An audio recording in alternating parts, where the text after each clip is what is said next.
A quick check of the latest in the political action from Karnataka. Is it just media imagination and speculation, or are the power players of Karnataka fueling that? With both Chief Minister Siddaramaiah and his Deputy Chief Minister and State Congress President DK Shivakumar in New Delhi, the political statements continue to make the headlines.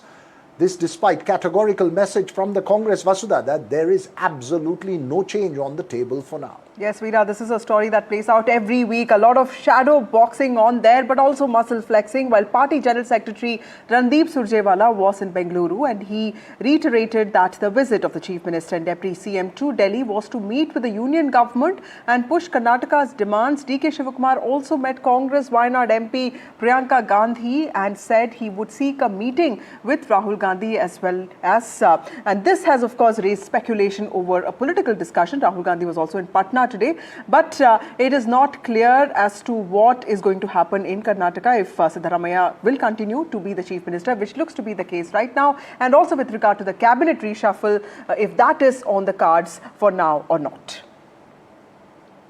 Yes, my Chief Minister and Deputy Chief Minister have travelled, as I said yesterday, to Delhi in order to raise issues of government of Karnataka and people of Karnataka with government of India.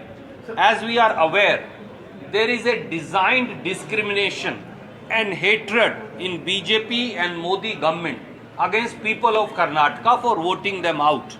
That hatred gets magnified by way of denying us various projects.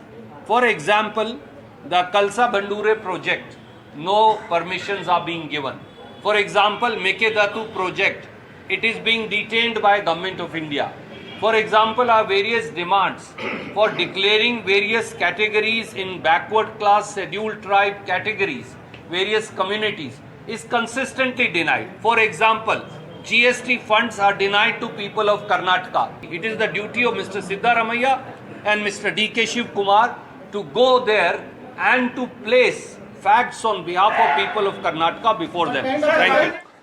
Well, the speculation, Vasudha, has gone to the extent of being boring because it's been playing out for many, many years now, the last 2.5 years since the government came into force. But the shadow boxing, as you rightly mentioned, continues. The question really is it just media speculation, or are statements actually fueling it? For at this time, for DK Shivakumar to be in Delhi and meeting with the Gandhi family would obviously fuel more questions. But I think the core focus, Vasudha, for the Congress is try to keep the house in order. It's very clear there's going to be no changes.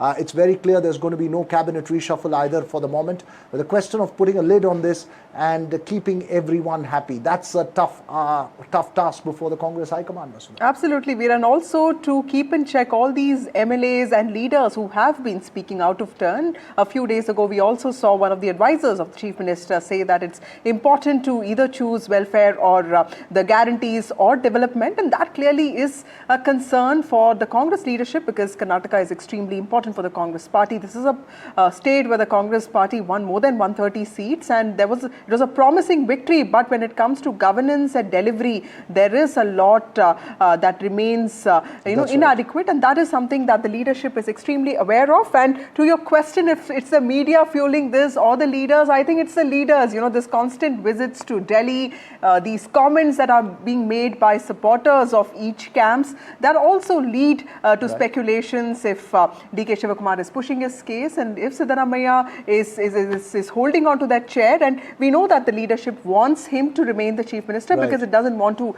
ruffle any feathers right now. But clearly, when it comes to political ambitions, who can stop anyone, isn't it? Right. Right, that's right, Vasudha. Look, it's leader statements, but a very willing media that wants to play it up as well. I believe we can't go across to our colleague Sunil Prabhu, who was I believe we can now go across to our colleague Sunil Prabhu, who's tracked the Congress very closely for decades. Sunil, on the one hand, the media speculation, but a lot fueled it by some of the political statements. One of the key challenges, and very briefly for the Congress, as you've been pointing out, is to get its Karnataka house in order, at least in terms of the optics categorically. Well, there was definitely an attempt. I think DK Shivakumar was testing the waters, but I think after that exercise, they understand that where the standing is in terms of numbers, where DK Shivakumar stands, as well as Mr. Siddaramaiah. It's in that backdrop now that the Congress will have to do that course correction as we've been talking about. And it's in that context, be it at the grassroots level, be it at the state level, if they aren't able to work unitedly, then it's definitely bad days ahead for the Karnataka Congress. It's definitely something that the High Command will be looking at today in terms of how they can revive and get people at the grassroots level involved in the governance and take things forward with Mr. Siddaramaiah in the seat, but also giving DK Shivakumar his due respect and due regard and working with various other factions of the party. Due respect, due regard, but no CM seat for DK Shivakumar for the moment. How are they going to make sure that he digests that well? That will be the key focus. Thanks very much there, Sunil Prabhu from New Delhi.